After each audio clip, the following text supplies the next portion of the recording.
October 24th, 1942.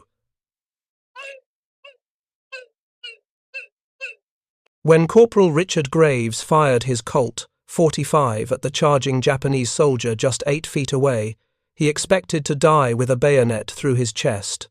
Instead, the 230-grain bullet dropped his attacker instantly, a physical impossibility according to everything Japanese commanders believed about American fighting spirit.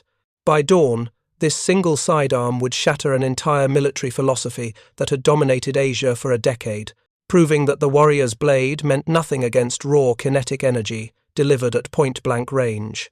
If you're enjoying this deep dive into the story, hit the subscribe button and let us know in the comments from where in the world you are watching from today. The humidity pressed down like a physical weight as Corporal Richard Graves of Charlie Company, 2nd Battalion, 5th Marines checked his Colt M1911A1 for the 7th time that evening. 7 rounds in the magazine, 1 in the chamber. 8 shots between him and whatever the jungle darkness would bring. Around him, 19 other Marines dug their fighting positions deeper into the volcanic soil near the Matanikau River, their entrenching tools scraping against roots and stone. Graves had enlisted in San Diego 3 days after Pearl Harbor, driven by the same rage that sent thousands of young men flooding into recruitment offices across America. But 18 months later, crouched in a foxhole on an island most Americans couldn't find on a map, that rage had evolved into something colder. Fear, mixed with exhaustion, mixed with a grim determination to see another sunrise. He was 22 years old and felt ancient. "They're gonna come tonight," whispered Private First Class Tommy Chen from the adjacent position. Chen was from Sacramento, the son of Chinese immigrants who'd fled Japanese occupation. He had personal reasons for being here, reasons that went beyond flags and speeches. "Intel says a full battalion, maybe more." Graves nodded, adjusting the leather holster on his hip. 45 felt heavy, substantial in a way that gave him a strange comfort.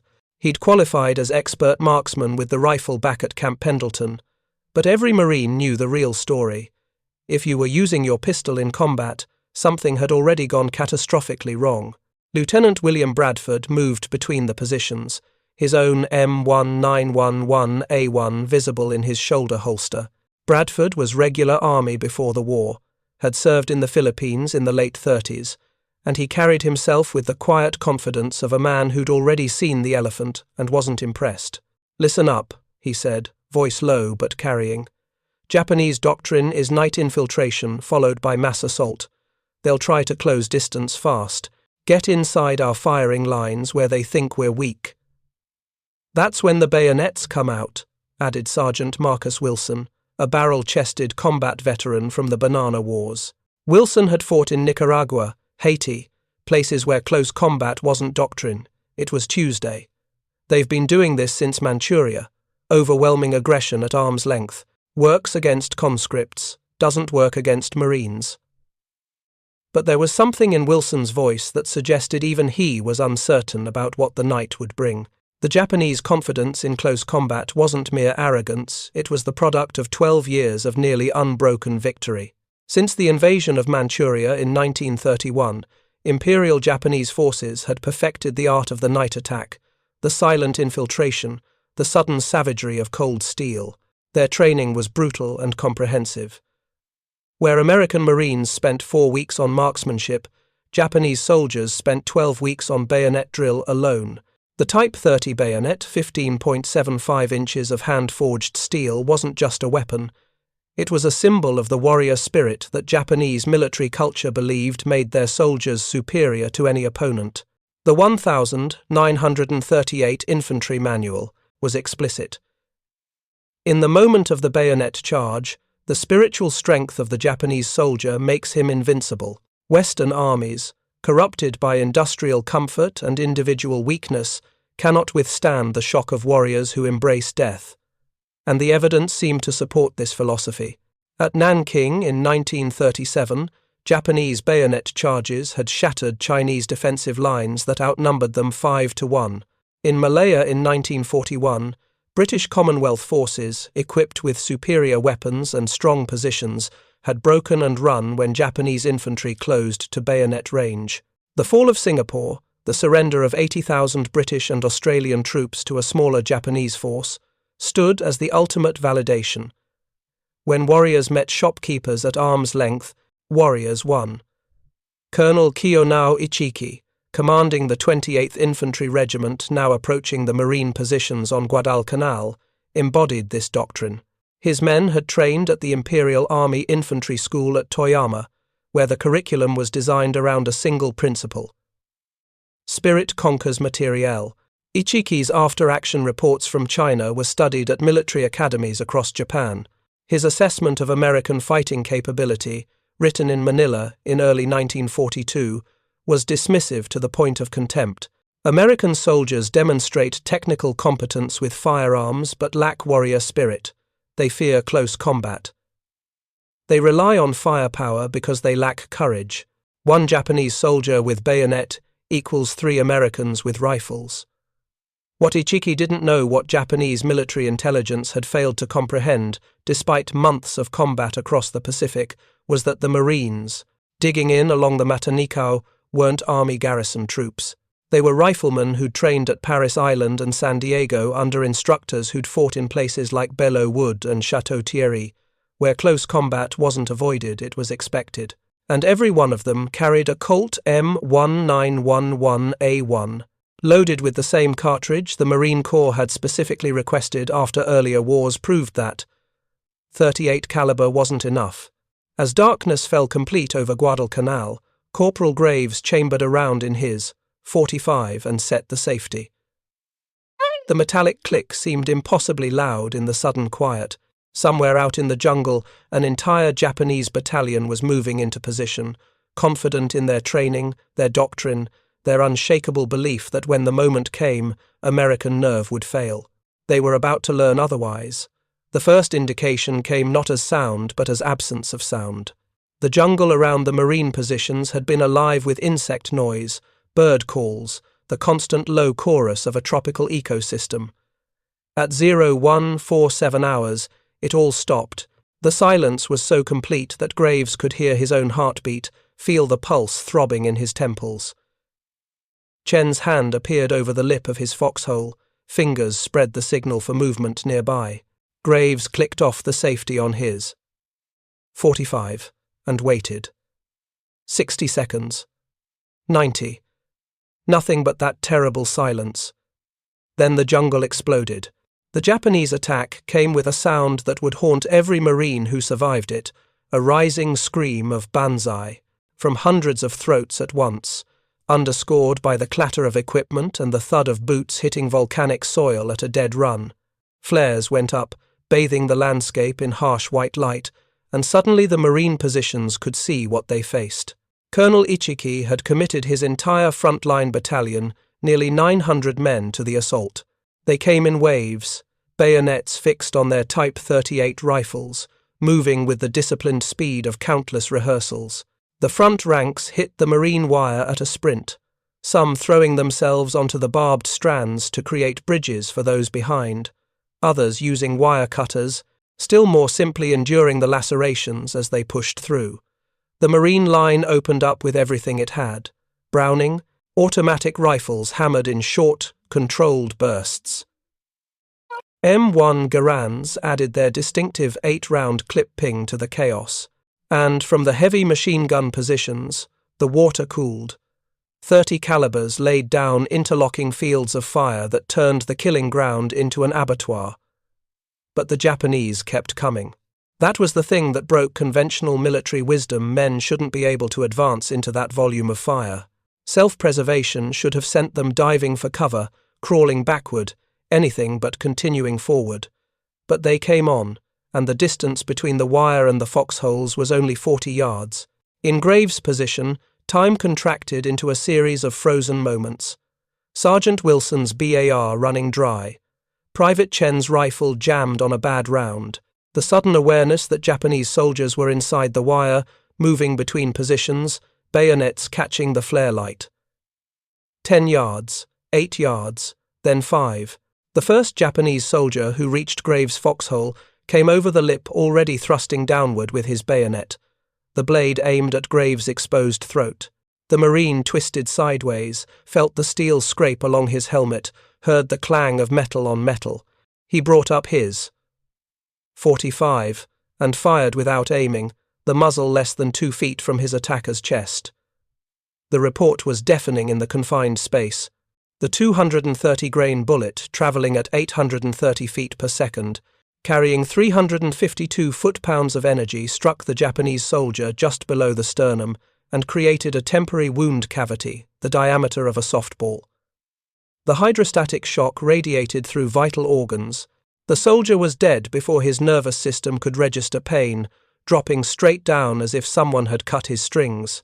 Graves had no time to process what happened because a second attacker was already there, this one coming in from the left side, bayonet held low for an upward thrust into the abdomen. Graves pivoted, fired again. This shot caught the soldier in the right shoulder, spinning him sideways. The kinetic energy of the .45 ACP round, more than double that of the standard Japanese 6.5mm Arisaka cartridge, literally threw the attacker backward into the darkness beyond the flare light. 7 rounds left. To Graves's right, Lieutenant Bradford had abandoned his carbine after it jammed and was fighting with his pistol and a trench knife. He fired 3 shots in as many seconds, each one dropping an attacker at ranges that varied from 10 feet to contact distance. The .45's ability to stop a target instantly, even with peripheral hits, was proving to be the difference between life and death measured in fractions of seconds. Private Chen, his rifle still jammed, watched a Japanese soldier clear the wire and sprint directly at his position. Chen drew his sidearm. He'd qualified expert with the .45 back at Camp Pendleton, but had never actually fired at a human being. The soldier was 8 feet away. 6 feet. Chen fired once.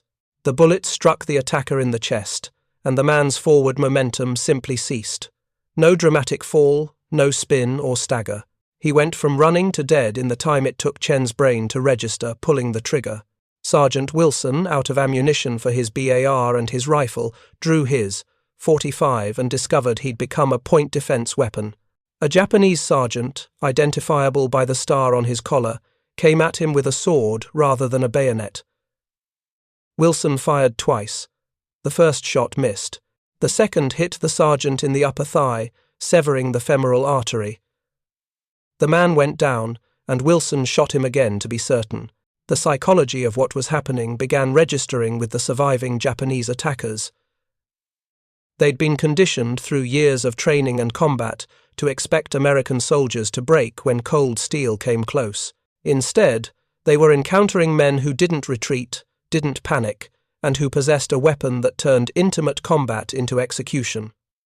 A soldier could be advancing with all the courage and determination his culture could instill, 3 feet from killing his opponent, and then simply cease to exist, dropped by a single shot from a pistol. By 0230 hours, the character of the assault had changed. The banzai charges had devolved into desperate small unit actions, Japanese soldiers seeking any gap in the Marine line. But the .45 caliber pistol had effectively created a defensive bubble around each position. No attacker could close the final few feet before being dropped by a round that carried more energy than their rifles, more stopping power than their training had prepared them to face. Corporal Graves found himself in a bizarre sort of rhythm. Identify target. Acquire sight picture. Press trigger. Watch target fall. Move to next target.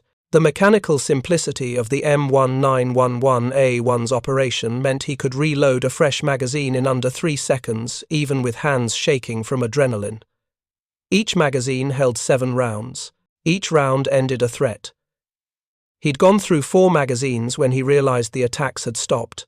The jungle had gone quiet again, but this time it was the silence of exhaustion rather than anticipation. Flares still popped overhead, casting their harsh light over a scene that looked like something from a medieval battlefield. Bodies lay in heaps at the wire, sprawled between foxholes, piled up at the points where the Japanese assault had pressed hardest.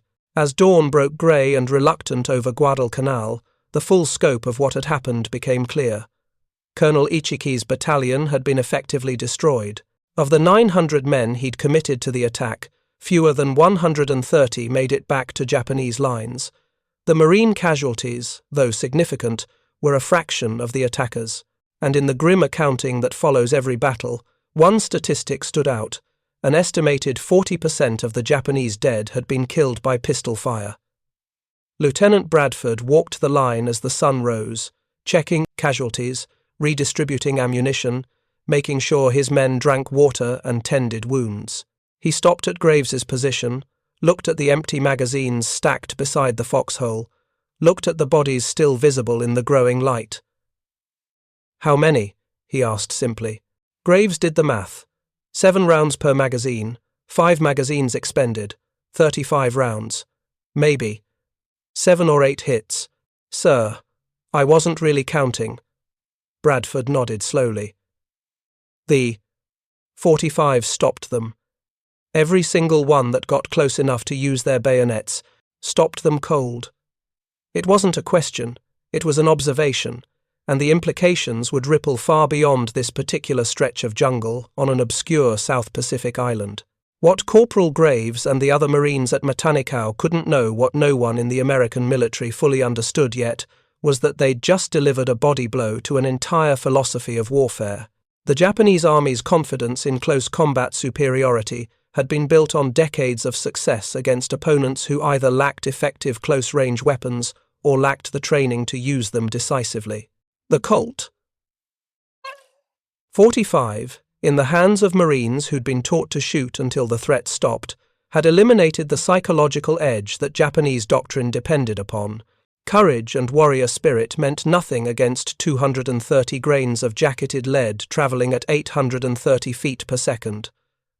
Bushido couldn't deflect a bullet, and all the training at the Imperial Army Infantry School in Toyama couldn't prepare a soldier for the reality that he could cross 40 yards of fire, survive machine guns and rifle fire, reach his objective, and still be instantly killed by a sidearm he'd been taught to consider a weapon of last resort. In the weeks that followed the Matanikau action, Japanese intelligence officers interviewed survivors and compiled reports for Tokyo. Their findings were buried in bureaucratic language, but the core message was unmistakable. American close combat capability had been severely underestimated. The pistol they carried, dismissed in pre-war assessments as evidence of American mechanical dependence, was proving to be devastatingly effective in the jungle fighting that characterized the Pacific War. Captain Taro Yamashita, one of the few surviving officers from Ichiki's battalion, wrote in his classified after-action report, "The American pistol eliminates our advantage in close combat. Our soldiers can close distance and reach their positions, but the final meters are a killing ground where their secondary weapon proves superior to our primary weapon. This is not a question of courage or spirit, this is physics." But acknowledging this reality would have required Japanese high command to admit that their entire tactical doctrine built on the superiority of the warrior spirit over material considerations was flawed. And in late 1942, with the war still young and Japanese forces still holding vast territories across Asia and the Pacific, such admissions were career-ending at best, fatal at worst. So the doctrine remained unchanged. And in the dark jungles of Guadalcanal, New Georgia, Bougainville, and a dozen other islands, Japanese soldiers would continue to close to bayonet range, continue to launch banzai charges, continue to test their warrior spirit against American pistols, and they would continue to die. Corporal Richard Graves survived Guadalcanal, was promoted to sergeant, and fought through the rest of the Solomon Islands campaign. He carried the same M1911A1 through it all, the serial number worn smooth by constant handling, the bluing rubbed away at the points where leather and steel met. In a letter home to his parents in Oregon, he wrote something that captured what many Marines were learning about the weapon on their hip. "Everyone talks about the Garand and the BAR, and those are fine rifles. But in the jungle, at night, when they're so close you can smell them, the .45 is the gun that saves your life. It's not fancy. It doesn't look like much. But when you pull that trigger, and a man drops like God himself reached out and switched him off, you understand why we carry it. Spirit doesn't stop bullets, and one bullet from a .45 stops everything. The battle at Matanikau was just one engagement in a war that would rage across the Pacific for 3 more years.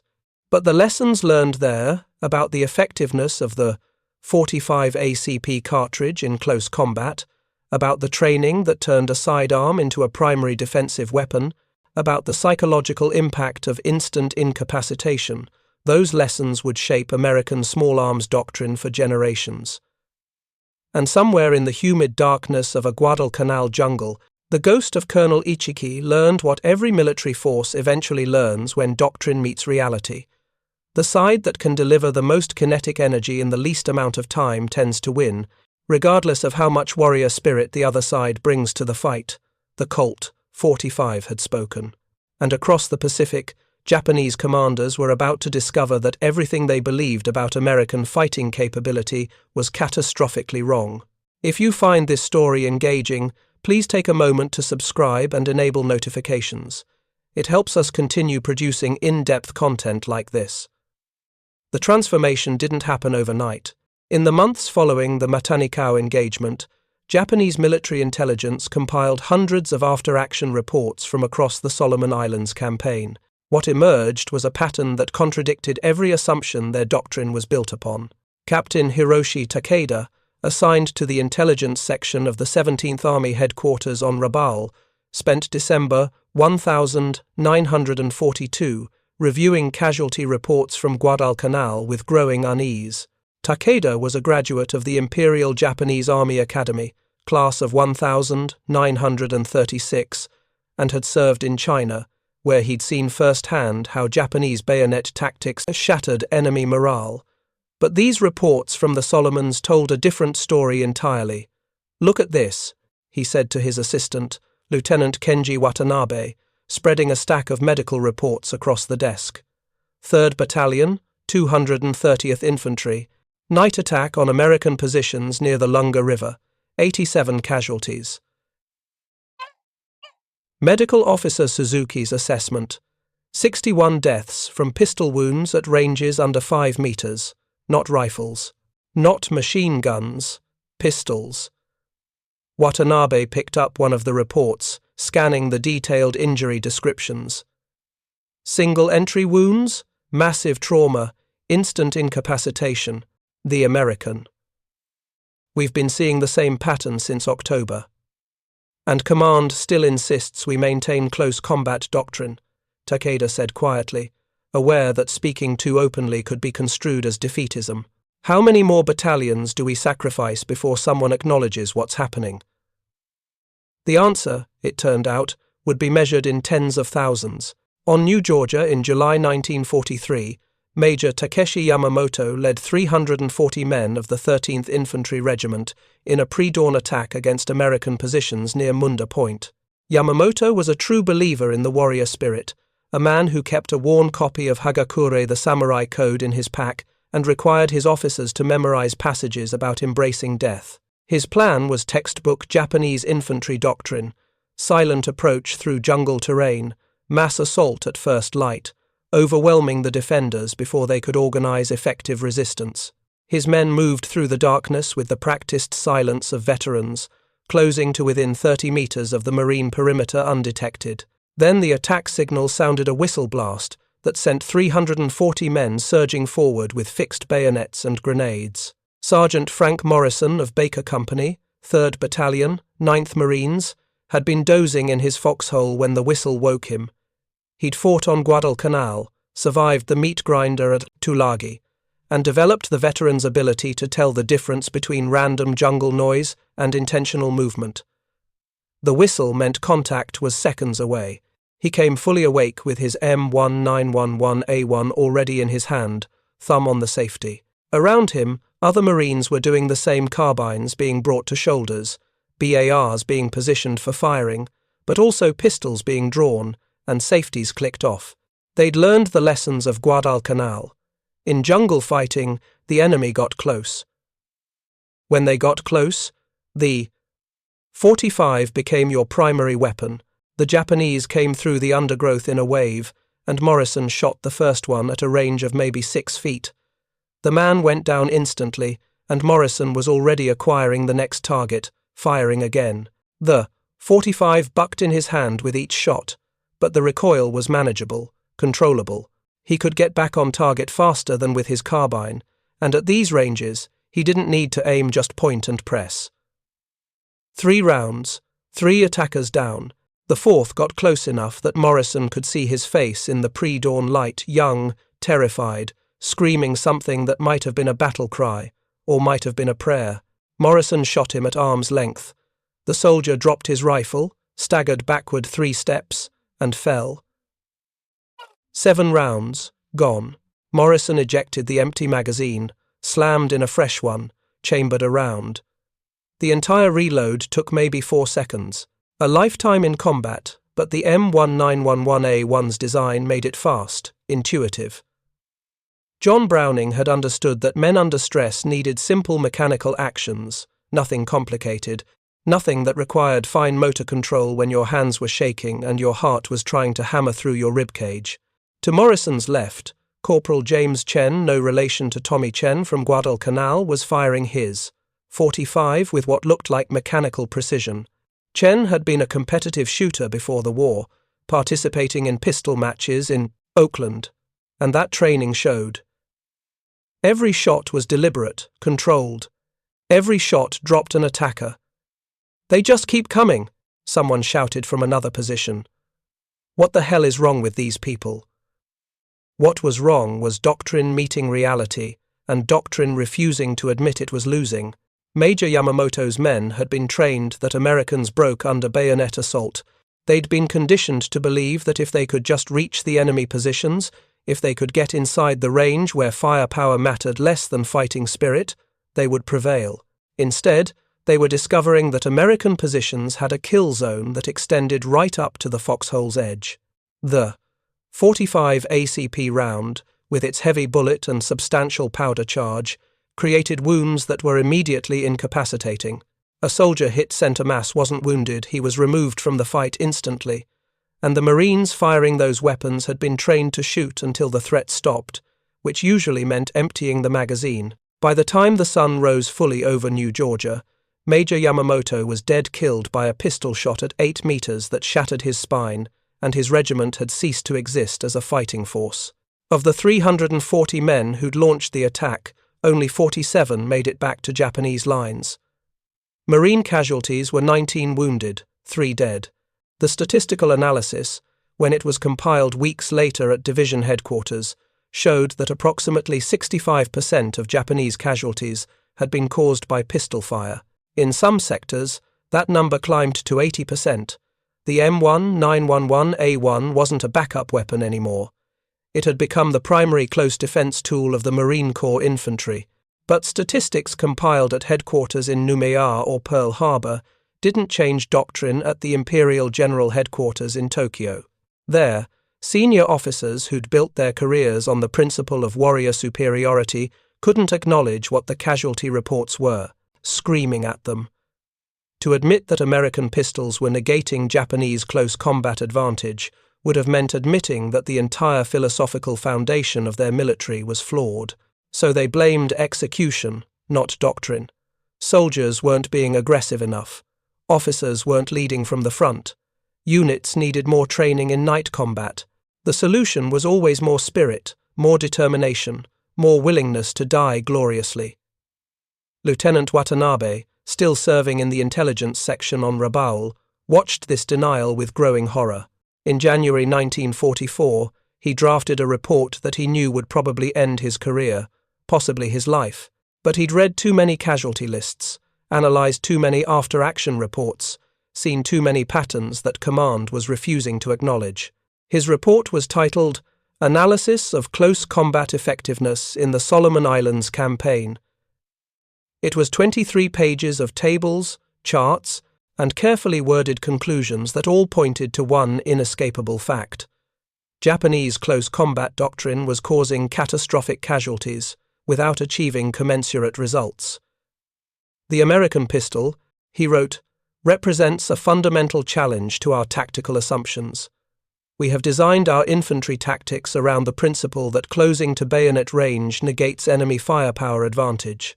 However, American forces carry a secondary weapon that is specifically designed for close-range lethality. The .45 caliber round achieves instant incapacitation with peripheral hits. This eliminates the traditional advantage of the attacker in close combat. He included photographic evidence, pictures of American M1911 A1 pistols captured from dead Marines, along with the ammunition. He included ballistic analysis showing that a 230-grain bullet at 830 feet per second carried more kinetic energy than the standard Japanese rifle round. He included testimony from wounded Japanese soldiers describing how their comrades had been killed, at ranges where bayonets should have been decisive. His commanding officer read the report, looked at Watanabe for a long moment, then placed it in his desk drawer. "This report will not be forwarded to Tokyo," he said quietly. "It would be misunderstood. Our warriors need confidence, not doubt." "But sir, men are dying because we're sending them." "That will be all, Lieutenant." The report never made it to Tokyo, but copies circulated among junior officers in the Pacific, passed hand to hand like samizdat literature, and slowly, at the tactical level, Japanese forces began to adapt, not officially, not as doctrine, but as the desperate improvisations of men who wanted to survive. On Peleliu in September 1944, Private First Class Eugene Whitmore found himself facing a different kind of enemy than the one his training had prepared him for. Whitmore was with K Company, 3rd Battalion, 5th Marines, and this was his first combat deployment. He'd heard stories from the veterans about Japanese banzai charges, about waves of screaming soldiers with bayonets, about the .45 being the gun that saved your life when they got close. But the Japanese on Peleliu weren't charging. They were dug into caves and bunkers, fighting from prepared positions with interlocking fields of fire. When they did attack, it was in small groups, 4 or 5 men, not entire companies, and they broke contact when they met resistance rather than pressing forward to certain death. "They're fighting smart," said Gunnery Sergeant William Tucker, a Guadalcanal veteran who'd seen how the Japanese had fought in 1942. "They've learned. Took them 2 years and God knows how many dead, but they've figured out that dying gloriously just means dying." Tucker was carrying his M1911A1 in a shoulder holster, the same weapon he'd carried through 3 island campaigns. The finish was worn almost silver, where leather rubbed steel, and the grip panels had been replaced twice. He'd fired it in combat more times than he could count, and it had never failed him. "Are you still carrying a 45? Oh, observed." "Because they haven't stopped fighting close," Tucker replied. "They're smarter about it now, but when they come, they still come hard. And when they're that close, this is still the gun you want." He was proven right 3 days later when a Japanese infiltration team penetrated the Marine perimeter at night. 6 men, moving in near total silence, armed with grenades and knives as much as rifles. They were targeting the company command post, trying to kill officers and disrupt communications. Tucker woke to the sound of someone trying to cut through the canvas of his tent. He rolled out of his cot with the 45 inches. His hand moved to the side of the tent entrance and waited. When the first Japanese soldier came through, Tucker shot him twice at a range of about 3 feet. The second soldier tried to throw a grenade into the tent, and Tucker shot him before he could release it. The grenade exploded in the soldier's hand, killing him and wounding the man behind him. The remaining infiltrators melted back into the darkness, and Tucker checked the casualties. Both men he'd shot were dead. Both had been hit center mass. Both had gone down instantly, giving them no chance to complete their attack or warn their comrades. 16 years this pistol's been in service, Tucker said later, checking the weapon over and reloading.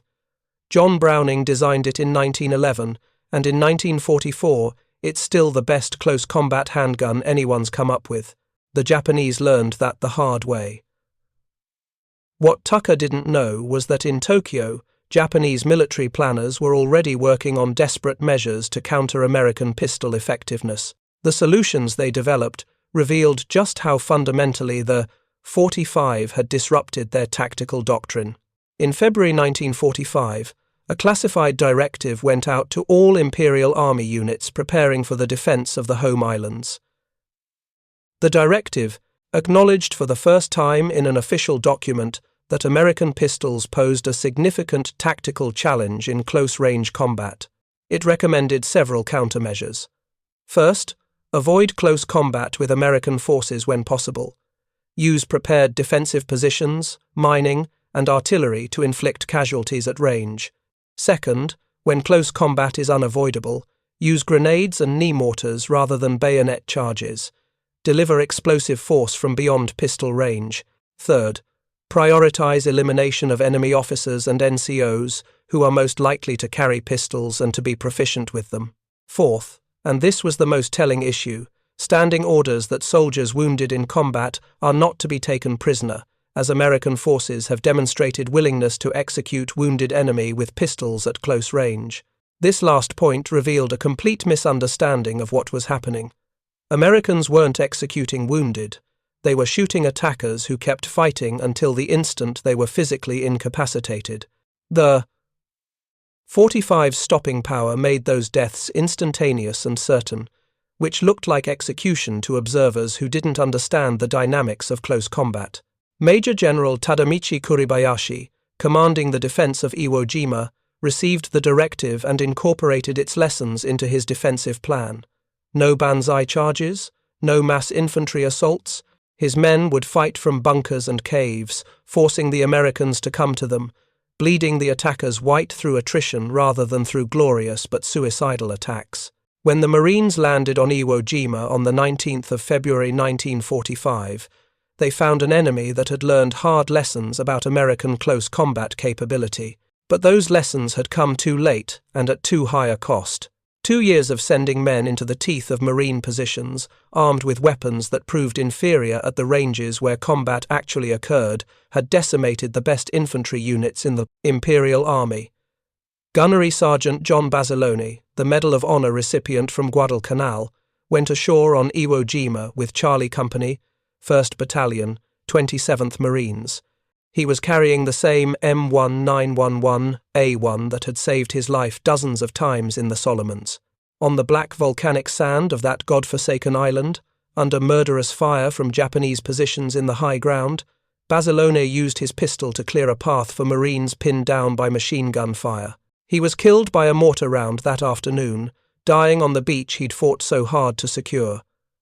The pistol was found still in his hand, slide locked back on an empty magazine. Even in death, he'd been reloading to continue the fight. The weapon recovered from Basilone's body was later displayed at the Marine Corps Museum in Quantico, Virginia. It became a symbol not just of one man's heroism, but of a weapon that had proven itself in the most brutal combat conditions imaginable. The simple, reliable design that John Moses Browning had created in 1911 had become as much a part of Marine Corps identity as the eagle, globe, and anchor. By the summer of 1945, Japanese forces across the Pacific had effectively abandoned their doctrine of close combat superiority. Intelligence reports from American units noted a dramatic change in enemy tactics: fewer banzai charges, more ambushes and defensive fighting, a marked reluctance to close to bayonet range even when circumstances favored it. Colonel David Shoup, who'd won the Medal of Honor at Tarawa and was now serving on the staff of the 5th Amphibious Corps, wrote an analysis of this tactical evolution. The Japanese have learned, at catastrophic cost, that American forces are not weak in close combat. The myth of warrior spirit overcoming material advantage has been shattered by the simple reality that a 230-grain bullet ends fights, regardless of how much determination the recipient possesses. .245 caliber pistol has proven to be the great equalizer in jungle and island combat, giving American forces a decisive advantage in the close-range fighting that characterizes Pacific warfare. The statistical evidence was overwhelming. Analysis of casualty data from Guadalcanal through Okinawa showed that Japanese forces lost an estimated 75,000 soldiers to American pistol fire, approximately 8% of their total combat deaths in the Pacific theater. This number was particularly significant because those deaths occurred almost exclusively at ranges under 10 meters, suggesting that, without the 45, those engagements would have resulted in much higher American casualties. The M1911A1 had killed more Japanese soldiers than any other American sidearm in history. More importantly, it had forced a complete revision of Japanese tactical doctrine, pulling their military away from the close combat philosophy that had defined their approach to warfare for decades. In the ruins of Tokyo after the surrender, American occupation forces discovered archived copies of Lieutenant Watanabe's report in the War Ministry buildings. The report that had been suppressed in 1944, deemed too demoralizing to distribute, was now being translated by American intelligence officers who wanted to understand how their enemy had thought about the war. One passage stood out. "We trained our soldiers to fear nothing but dishonor. We taught them that spirit conquers all obstacles. But the American pistol taught them that courage is no defense against physics. A man can be the perfect warrior, can embody every principle of Bushido, can be willing to die for the emperor, and still be killed instantly by a single shot from a weapon the enemy considers secondary. This is the lesson we refused to learn until it was too late." The occupation authorities forwarded the report to Marine Corps headquarters in Washington, where it was filed with hundreds of other captured documents. But word of its contents spread through the officer corps, and within months, excerpts were being discussed at the basic school, at staff colleges, anywhere Marines gathered to discuss tactics and doctrine. The conclusion was inescapable. The Colt 45 hadn't just been an effective weapon. It had been a force multiplier that fundamentally altered the balance of power in close combat. Against an enemy that depended on closing to bayonet range, that emphasized warrior spirit over material advantage, the 45 had proven to be the perfect countermeasure. General Roy Geiger, commanding general of the Fleet Marine Force Pacific, wrote in his final report on the Pacific War, "Much has been made of American industrial capacity, of our artillery and air support, of the logistical advantages we enjoyed over our enemy. All of these factors contributed to victory. But in the dark places where Marines met Japanese soldiers face to face, where courage and training determined who lived and who died, the M1911A1 pistol was often the weapon that made the difference.